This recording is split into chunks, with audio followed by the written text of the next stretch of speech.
할렐루야. 한 주간 각자 현장에서 바쁘게 살았지만 세상 속에 있지만 세상에 있지 아니한 자로, 세속에 있지만 세속에 물들지 않는 자로, 정말 하나님의 은혜 가운데 참된 치유와 응답을 통해서 하나님께 영광 돌리는 귀한 축복을 누리다가 오신 줄 믿습니다. 오늘 너희 몸으로 하나님께 영광을 돌리라 그랬어요. 너희 몸으로 돌리라 그랬습니다. 19절에 이렇게 말씀하셨어요. 너희 몸은 너희가 하나님께로부터 받은 바 너희 가운데 계신 성령의 전인 줄 알지 못하느냐. 너희는 너희 자신의 것이 아니라 값으로 산 것이 되었으니 그런즉 너희 몸으로 하나님께 영광을 돌리라 그랬어요. 여러분, 값으로 샀다 그랬어요. 하나님은 우리에게 그리스도의 피값으로 세운 교회라 그랬습니다. 그리스도의 피값으로 세운 교회다 그랬습니다.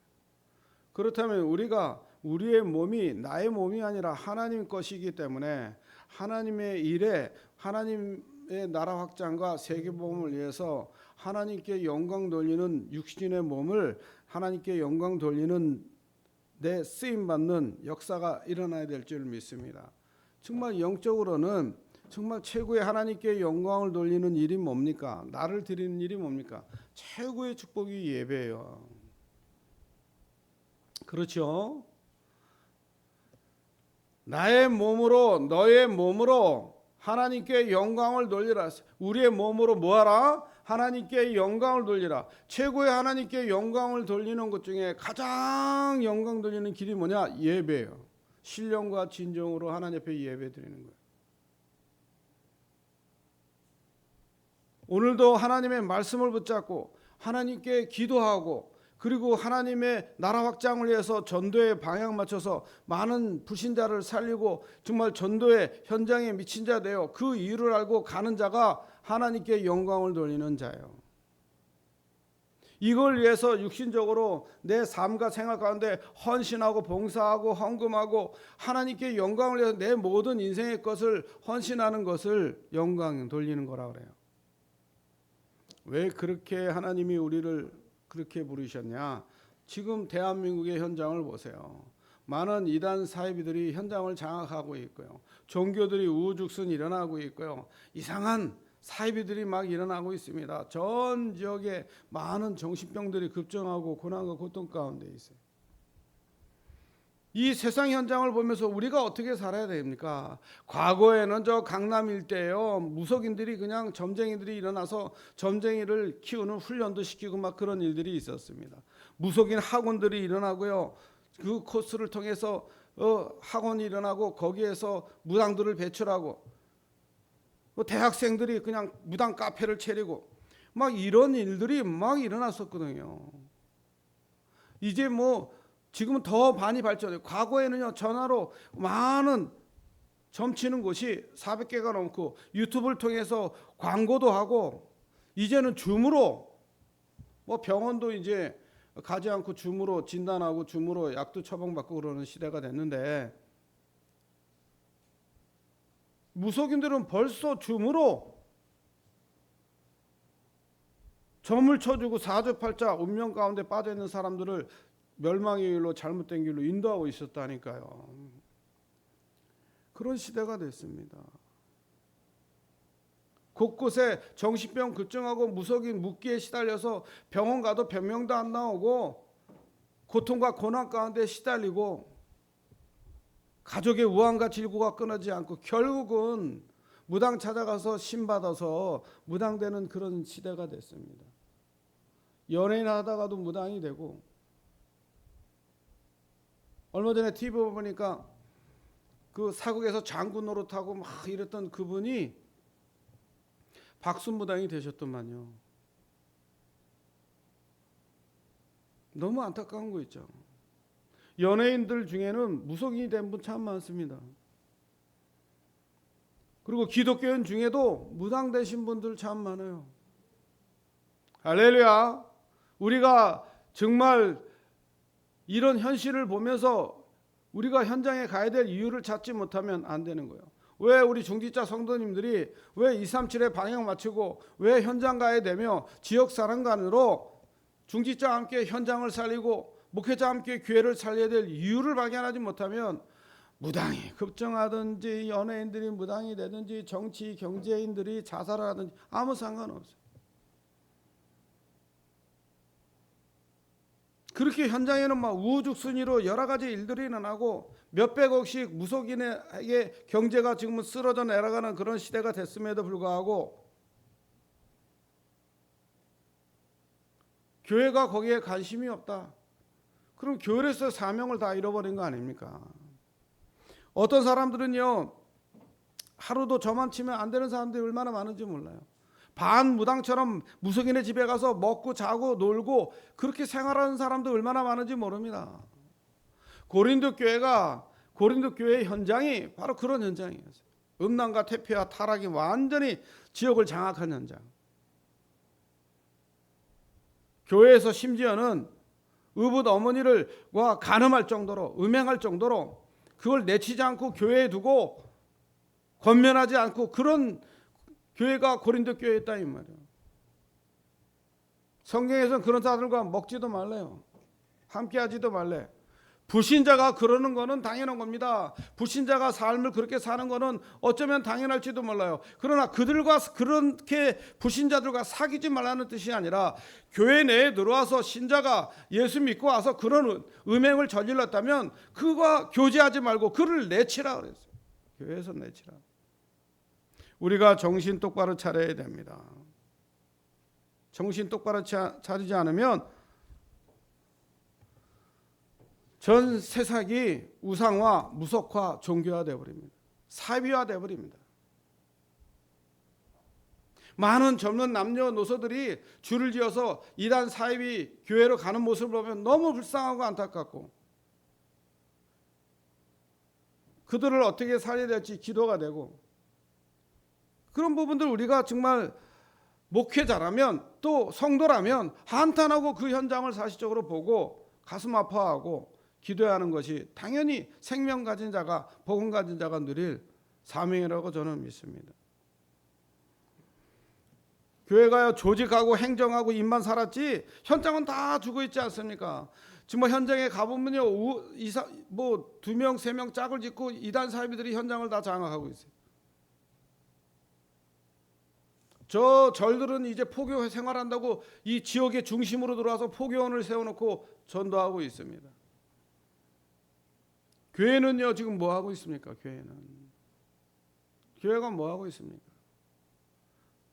너희 몸으로 하나님께 영광을 돌리고 살아야 되는데 나의 생각과 내 주장, 내 것을 가지고 물질과 성공주의 속에 하나님과 상관없는 인생을 사는 그런 성도들이 얼마나 많습니까? 먹고 마시고 즐기고 퇴폐와 타락 속에 고통과 고난 가운데 재앙권에 있는 불신자는 쳐다보지도 않고 교회의 사명은 감당치도 않고 그런 인생들이 얼마나 많은지 몰라요. 너무 안타까운 시대가 됐죠. 이게 깨달고 보여지면 24 기도하게 돼 있고요. 응답받게 돼 있습니다. 24시간 전도 속에 가슴을 묻고 정말 심령이 뒤집어져서 방향 맞추게 되어 있어요.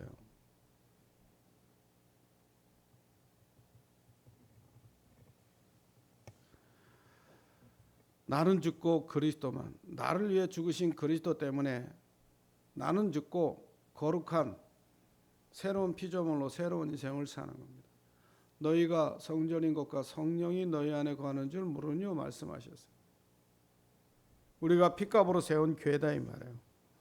저 현장에 죽어가는 영혼들을 살리기 위해서 그리스도의 핏값으로 세운 교회예요. 현장에 전도에 미친 자 되라 그랬습니다.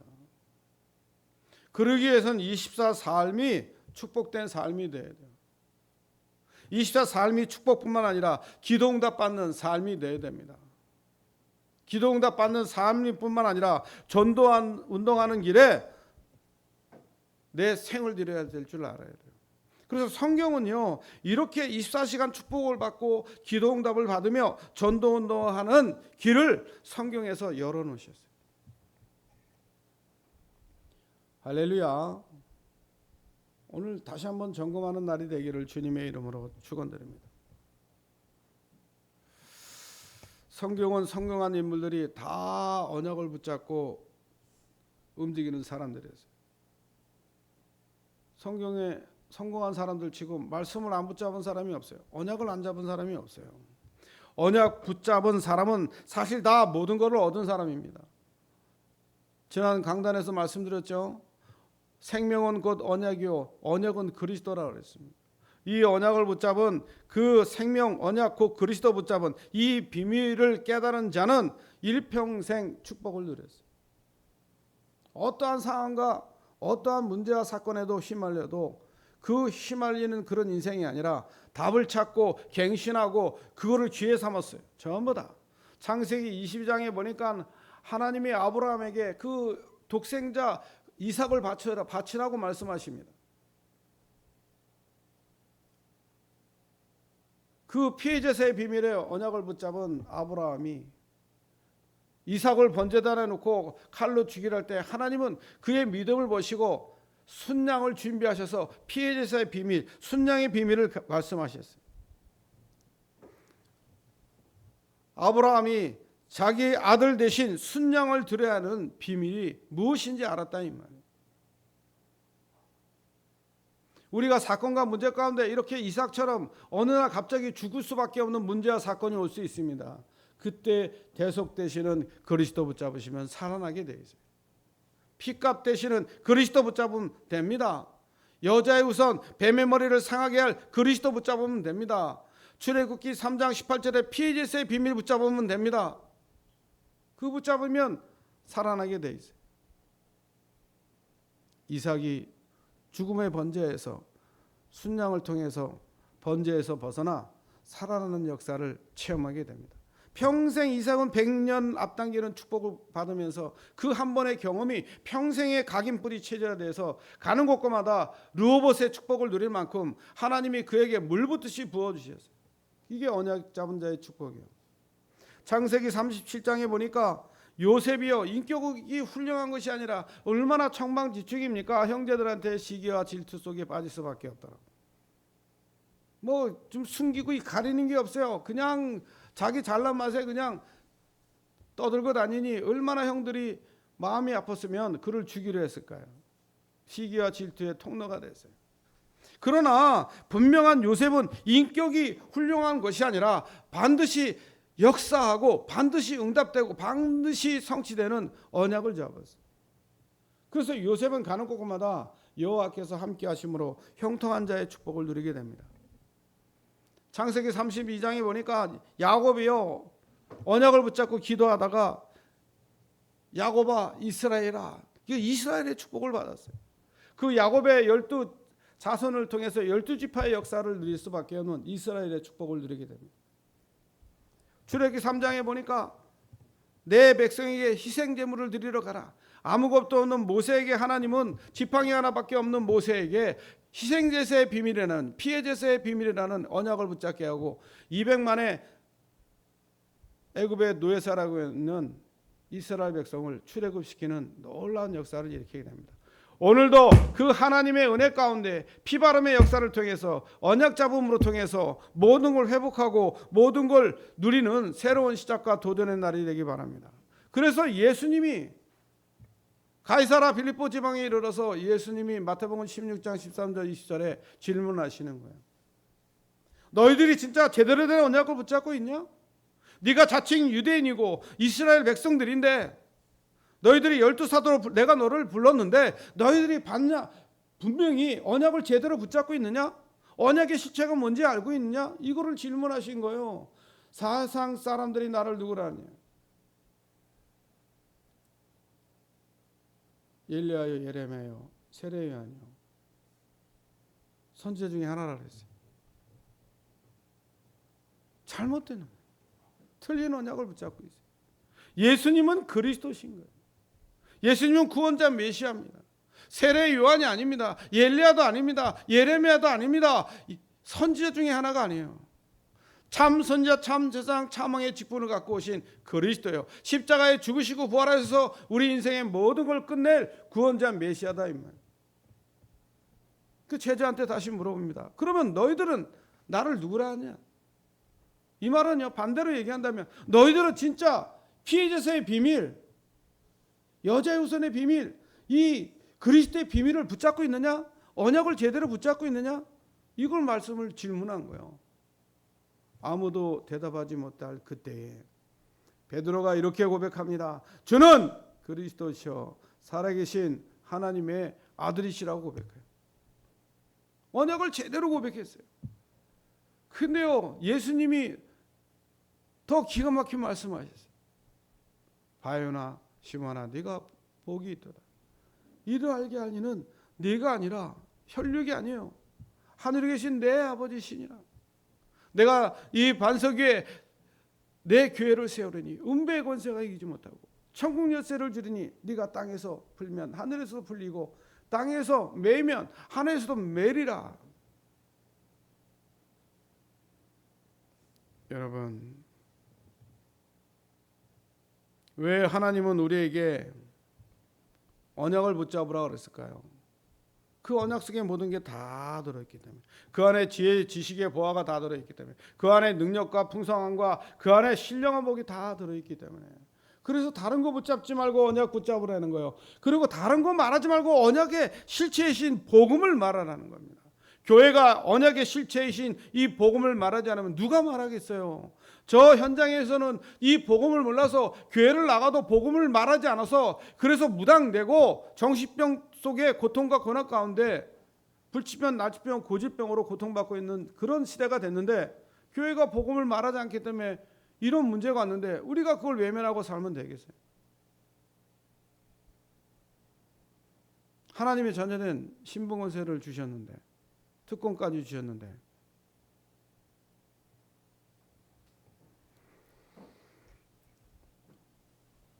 여러분, 우리에게 모든 거 다 주셨어요. 언약을 붙잡았다면 다 받은 거예요. 여러분, 집을 샀으면 등기해야 됩니까? 안 해야 됩니까? 등기해야 돼요. 그렇죠? 집을 샀으면 내가 들어가서 살아야 돼요. 그래 내 집이요. 내 이름으로 그걸 해놓지 않으면 내 집이 아닙니다. 우리가 언약을 안 했다면 언약을 내 것으로 붙잡지 않으면 내 것으로 될 수가 없어요. 그렇기 때문에 이 언약을 붙잡았어도 제대로 누리시기 위해서는 언약을 붙잡은 기도가 필요한 거예요. 다니엘서 1장 8절 9절 보니까 이 언약을 붙잡은 다니엘이 사람의 뜻을 정하지 않고 하나님의 뜻을 향해 자기의 생각 모든 것 다 내놓고 뜻을 정하여 하나님 앞에 기도하기 시작합니다. 여러분, 우리는 그런 뜻을 정한 세계복음화의 그 축복된 언약을 붙잡고 정말 사실적으로 뜻을 정해서 기도해야 될 줄 믿습니다. 다시 말하면 언약을 붙잡고 기도해야 된다 이 말이에요. 다니엘은 어떤 뜻을 정하고 기도하기 시작했습니까? 그 시대에 우상 때문에 망한 그 이스라엘이 포로된 이유를 알고 다니엘은요, 우상 제물을 절대 먹지 않기로 뜻을 정했어요. 그랬더니 하나님이요, 고기를 먹는 사람들보다 우상 제물에 먹는 사람보다 더 건강하게 더 많은 지혜를 주셨어요. 더 많은 복을 주셨어요. 그러니까 다니엘을 죽이려고요, 저 이방 신을 모시는 그 귀신 섬기는 자들이 그 다니엘을 죽이려고 함정을 파고 그를 죽이려고 일어나기 시작합니다. 핍박이 일어납니다.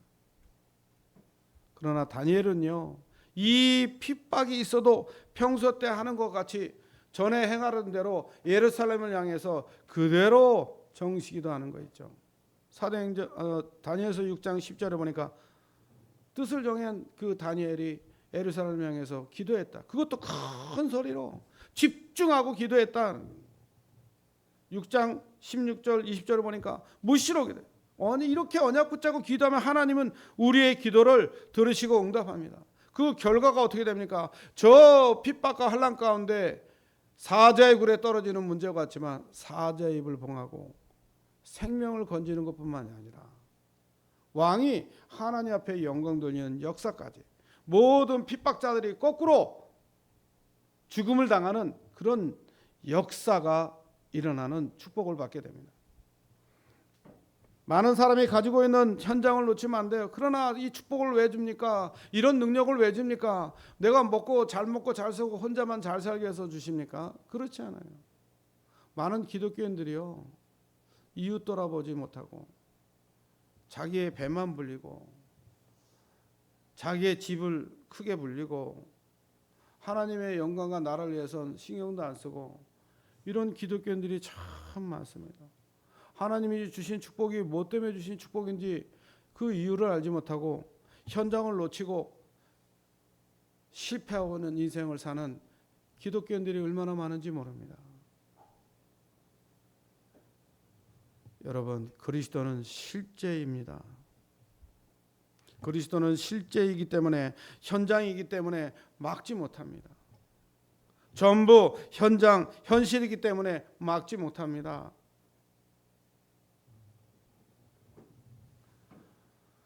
전 대학이, 전 세계가 구판으로 변하고 귀신 충만한 문화 속에 완전히 장악된 그 현장을 어떻게 이깁니까? 그리스도 아니면, 현장에 이 복음운동이 아니면, 그리스도 운동이 아니면 그 현장을 살릴 수가 없어요. 전도는 어렵습니다. 그러나 한 가지 깨달으면 전도를 쉽습니다. 초대교회 그 현장에 역사했던 그 강력한 그 이유를 깨닫고 그 사실을 붙잡고 체험하면 전도는 되어지게 돼 있어요. 그래서 사도행전 1장 14절에 오로지 기도에 힘썼습니다. 그리스도 언약 붙잡고 기도했다 이 말이에요. 당연히 그리스도의 이름으로 누리고 기도했더니 놀라운 기적의 역사가 일어났어요. 가는 곳곳마다 우리가라는 말이 나옵니다. 정말 사도행전 16장 13절 그리고 16절 17장에 보니까 우리가, 그렇죠?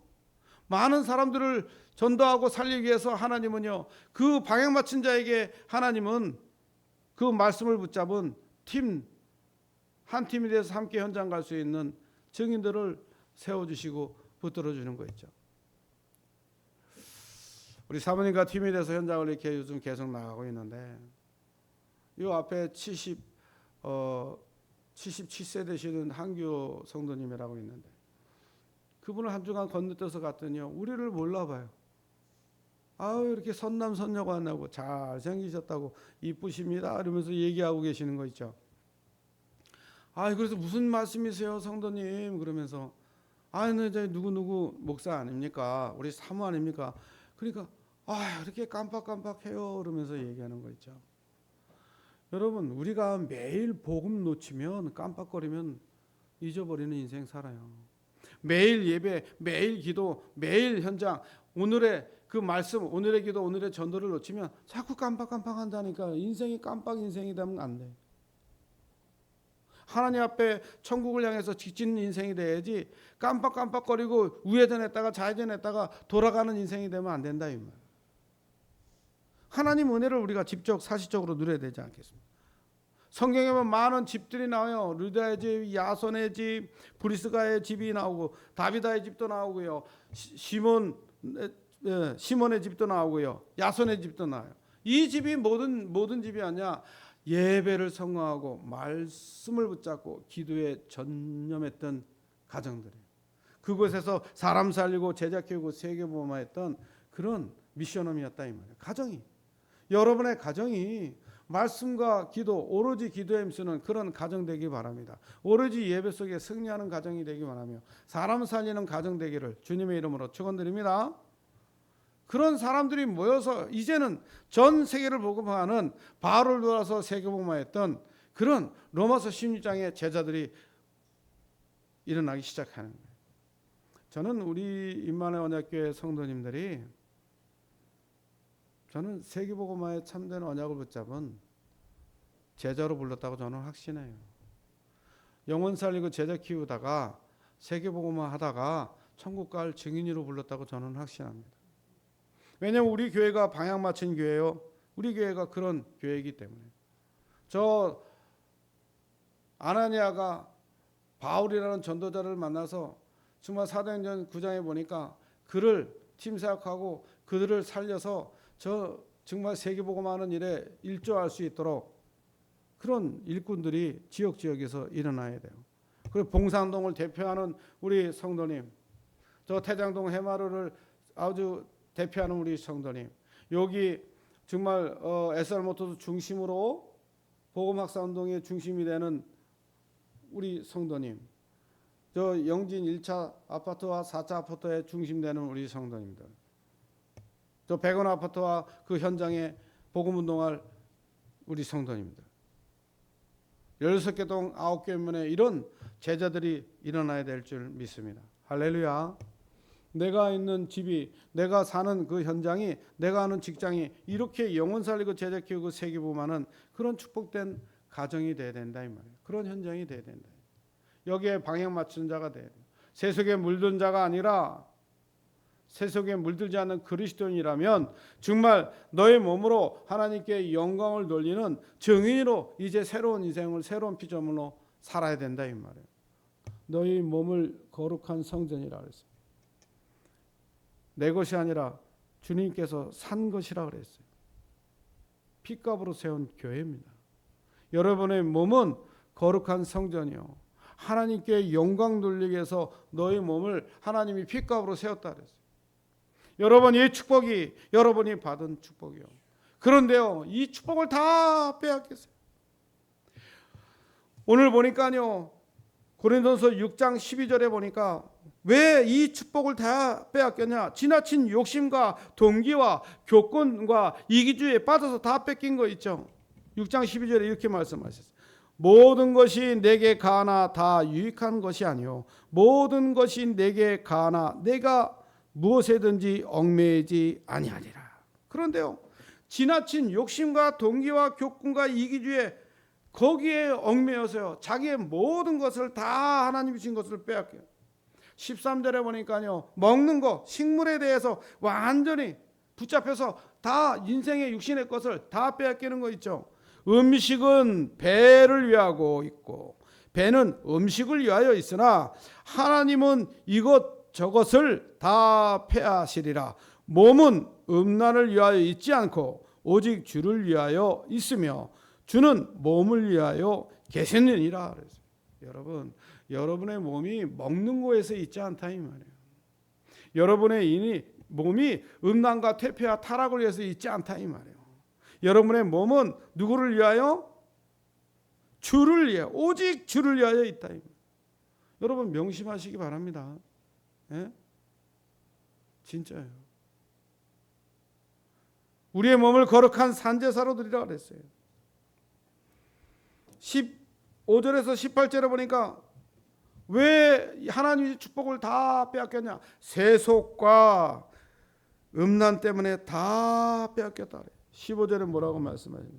너희 몸이 그리스도의 지체인 줄을 알지 못하느냐? 내가 그리스도의 지체를 가지고 창녀의 지체를 만들겠느냐? 결코 그럴 수 없느니라.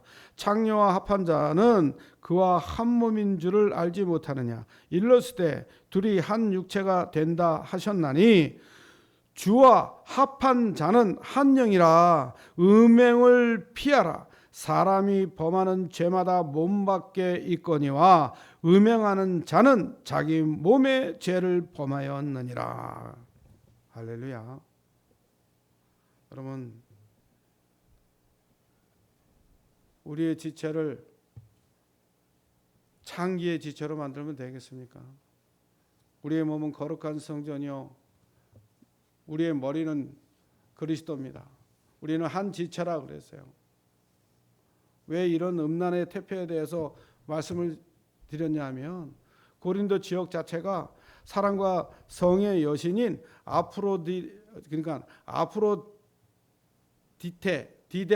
아프로디테라는 그런 여신을 섬겼어요. 사랑과 성의 여신으로. 근데 모시는 방법이 여사제들이 어떤 행위를 했냐면 그 음란과 성행위를 통해서 제사를 드렸어요. 그렇게 퇴폐한 타락의 도시가 고린도 도시입니다. 그러니까 그 지역에 있는 사람들이 퇴폐와 타락 속에 다 있는 거예요. 예? 음행을 피하라. 사람이 범하는 죄마다 몸 밖에 있거냐. 음행을 하는 자는 자기 몸에 죄를 범하느니라. 여러분, 이 의미가 뭔지 잘 알아들으셔야 돼요. 이 의미가 뭔지 잘 알아들으셔야 돼요. 세상은 이렇게 음행의 창기와 같은 육체로 살아가는 세상이 됐습니다. 하나님 없는 문화에 하나님을 떠나 죄와 저주 가운데 사단에 종된 인생으로 태폐와 타락을 서슴지 않고 음란과 태폐 가운데 어린 아이들까지 다 그 문화 속에 빠져서 고통과 고난 속에 있어요. 이들을 어떻게 할 겁니까? 이들을 누가 살릴 겁니까? 여러분이 24 응답받지 않으면 누가 응답받아서 이 현장을 살릴 수 있겠습니까?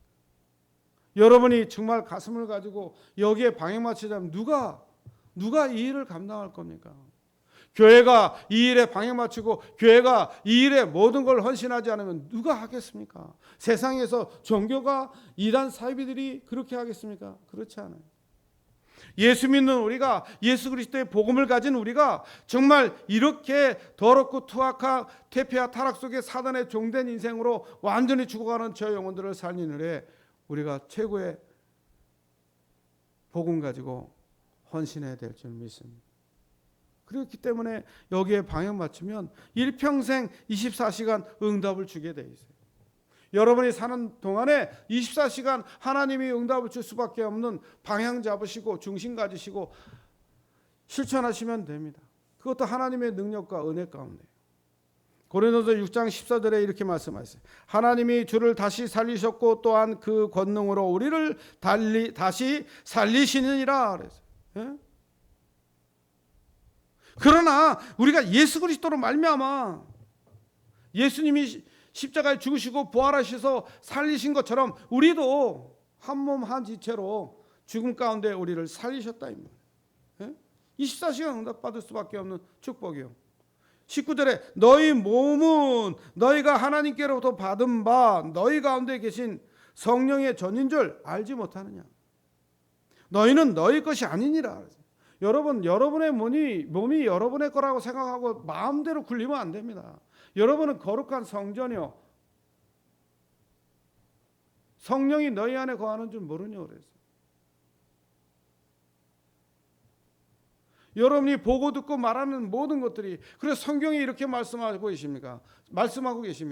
성경을 읽는 자, 듣는 자, 지키는 자, 그렇죠? 복이 있다 그랬어요. 그 지키는 길이 그리스도 누리는 길입니다. 말하는 길입니다. 높이는 길입니다. 그래서 천하인간의 구원을 말하는 오직 한 이름 예수 그리스도. 우리는 그 예수 그리스도를만 말하고 높이고 증거하는 일에 우리가 방향 잡고 가는 거예요. 이 일을 위해서 모든 걸 헌신하는 겁니다.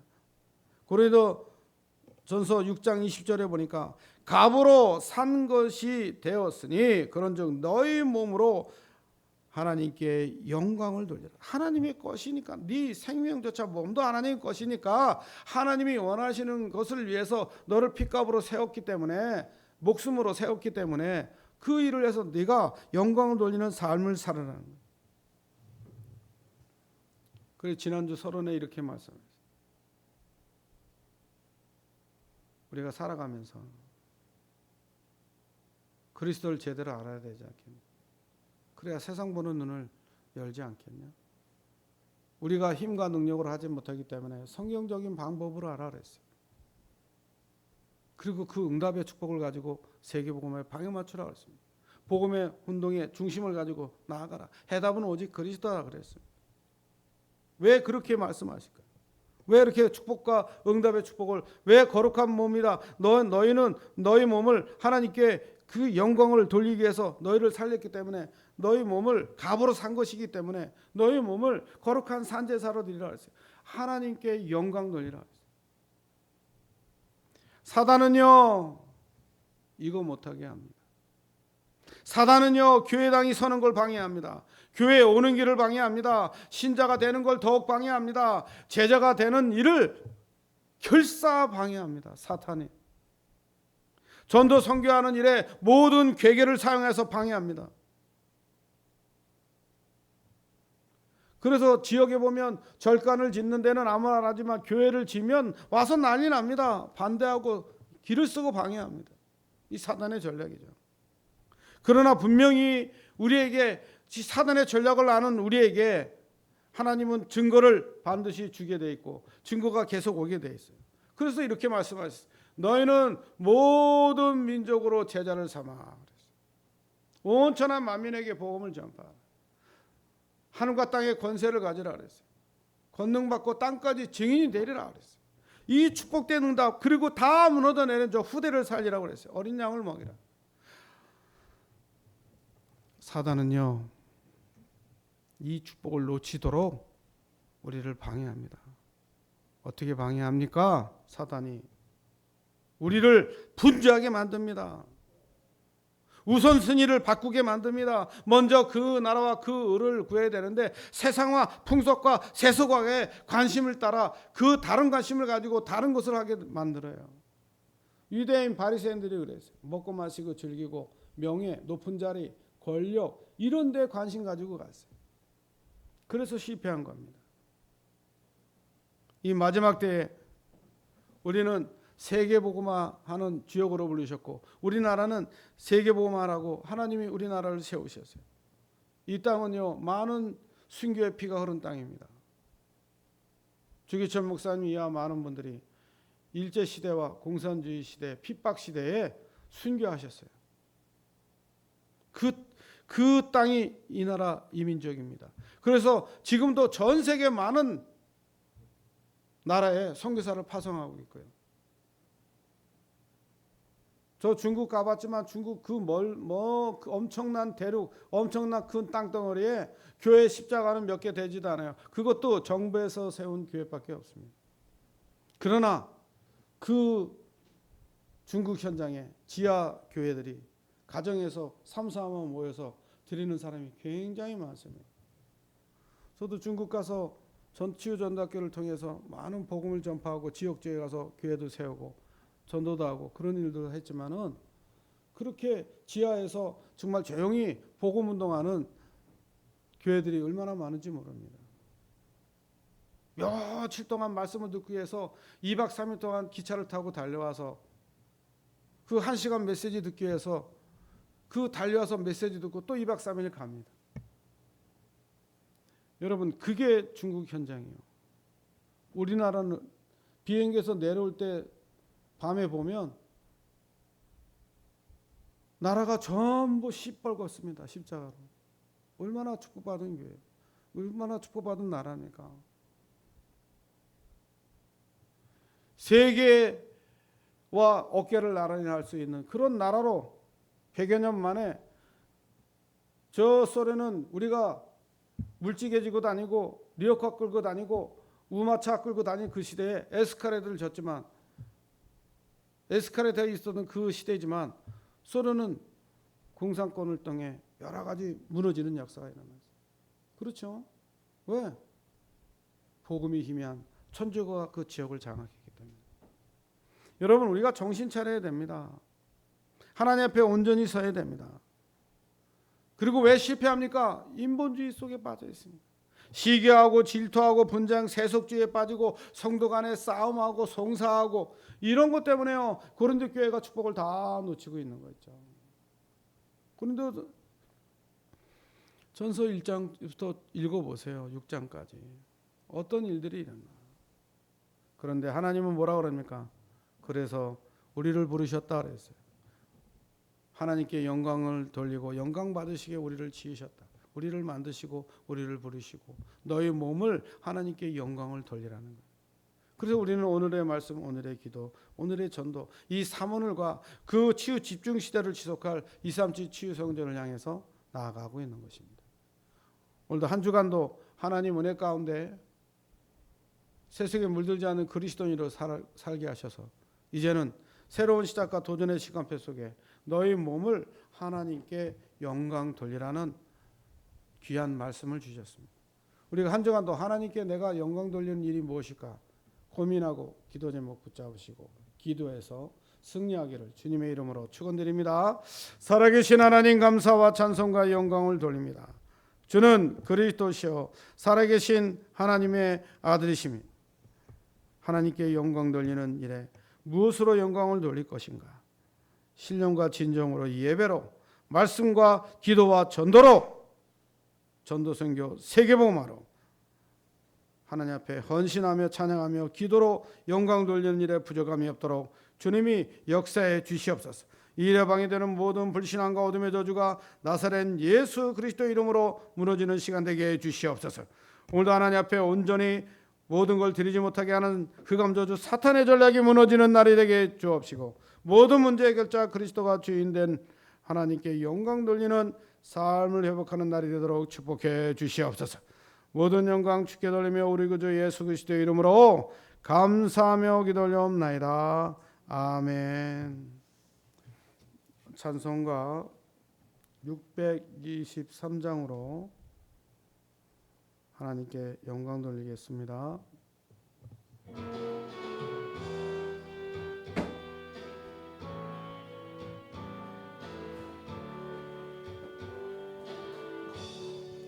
주